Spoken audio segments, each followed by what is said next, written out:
Told us about your first instructor, the Tomb Raider instructor. Yeah. Did you do any tomb raiding? I uh I think so. I think I've turned myself into a bit of a Tomb Raider, yeah. Okay. So, what's next for you? Are you competing? Are you teaching classes? What's going on? A little bit of both. I love teaching. I love getting new students and getting them confident with their firearms and just giving them that overall feeling of being empowered and in control of their safety, which is super important, especially for women. And I also love to compete. It improves my skills and keeps me at a level where I want to be, and I always want to be improving. It's my craft. So, So, what is the most popular concealed carry location for women? Are they appendix carrying? Are they carrying in purses? Are they carrying in crossbodies? What's the in thing? well, I really wouldn't say I wouldn't say it's an in thing. I would say it's a personal thing.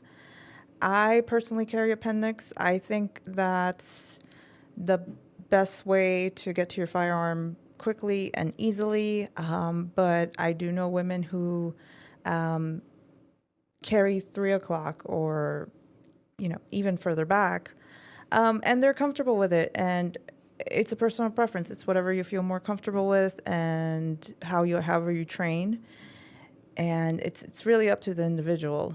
So I would say to anyone who is trying to figure that out, just try to see how things feel and see what works for you.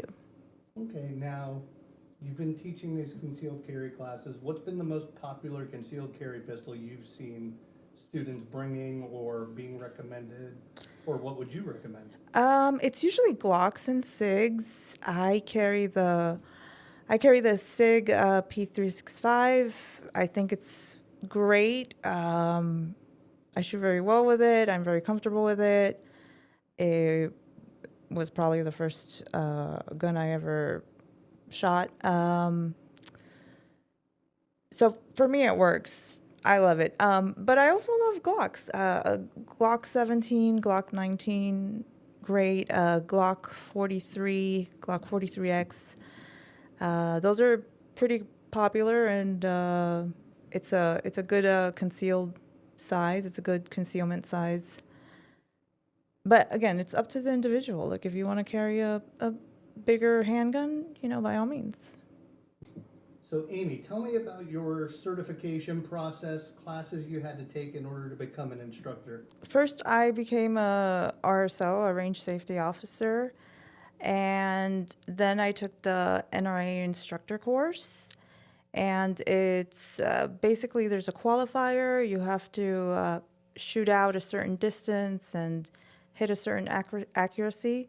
And then there's a process of a study process, like 2 days, and you have to do presentations, you have to do group presentations, you have to take a test. And basically, the test is on everything firearm related. Stoppages, misfires, how to handle the firearm, safety rules. A lot of it is also kind of how to teach students and what you should cover. The NRA has a very specific program that they like instructors to follow. Stance, grip, and then you want to cover what the actual firearm names are, how you break it up, how you disassemble it, how you put it back together, how to clean it, storage. That's a lot. It is a lot, but it was fun. What is your favorite story about a student, a situation as an instructor? One of the best experiences that I've had, there's been a couple, because I really enjoy when someone comes in and they don't really know what they're doing, and then they come out and they're hitting bullseyes and they're feeling great. So I had a girl, young girl, never held a firearm, And by the end of the class, she was shooting iron sights, bullseye, and just like perfect stance, perfect grip. And I'm like, yeah. And she was amazing. She was feeling great. Like, and then I've had men who've shot before or think they know how to shoot, and they don't listen. So they just stay the same. So your message is that men don't listen is what we're getting at. A little bit. However, I did have this one student, and the guy is a PhD. He had to be a PhD in order to listen to me. And he had, it wasn't his first time shooting, but when he was listening to me and he actually followed instructions, at the end of the class, he was shooting way better than he ever had. And he was just like, just completely amazed and surprised and happy. But again, he had to be a PhD student. So who's easier to teach, men or women? So I really think it depends on the person. I'm not going to say one or the other. Really just depends on the person. But I've had great outcomes with both. But I do want to encourage more women to get out there, don't be intimidated, and protect yourself. It's just another tool that we need to add to our arsenal. Who are some influencers or instructors that you follow on social media? Well, there's a few. Definitely Lena Mikulak. Did I say that right? I believe so. Lena Michalak, that's, Sorry, I didn't say it right. call us, tell us how to pronounce it correctly. Sorry, Lena. Michelle Viscusi, love her. And there's a bunch of guys too. But yeah, the firearm community is just it's really kind of a great community, even though we just follow each other. Nobody else follows. So why should somebody utilize an instructor versus learning from YouTube? Oh, there's nothing like an in-person instruction, hands-on training. It doesn't compare. Like, you can't compare a YouTube video with a live fire session with someone who knows what they're doing.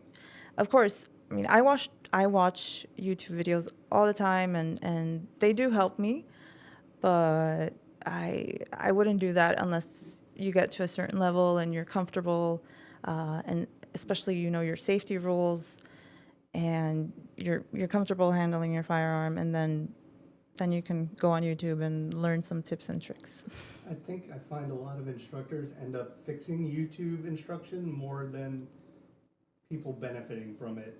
So you learn a bad habit on YouTube, you go, you practice it, you ingrain it, and then when I go in front of a real instructor, they're like, you are doing this all wrong. You know, I don't know if it's because of the people I follow, because I have seen some good stuff on YouTube, and I've definitely seen some gun fails for sure. I think at first you don't try to be like the fastest, coolest shooter. Don't try to shoot sideways and, you know, think you're like a mobster, and don't call a magazine a clip. But yeah, definitely you have to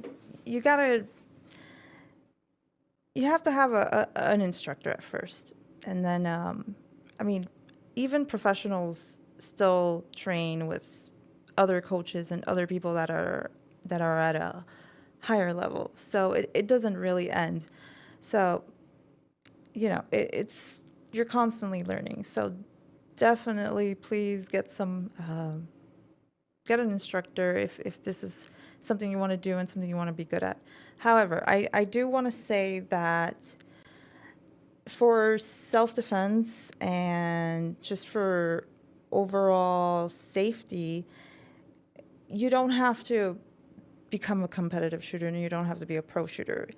Once you get to a certain proficiency, where first and foremost you know the safety rules, you know how to handle your firearm, and you're competent at shooting at 5 yards. Because really, in any emergency situation, that's probably all you're going to need. You're not going to need to shoot out 20 yards. So if you're proficient in that and you train on a more or less regular basis, that's really all you need. How can people get a hold of you to be their instructor? So I'm by appointment only. You can reach me on my Instagram. I also have my email, which is amy@ladylockedandloaded.com. So we can put that on the link below. And I'd love to hear from you guys. What's your Instagram? My Instagram is Del Sol Shoots. Del Sol Shoots, and we'll add that right here on the screen as well. Yes. Thank you so much. Thank you.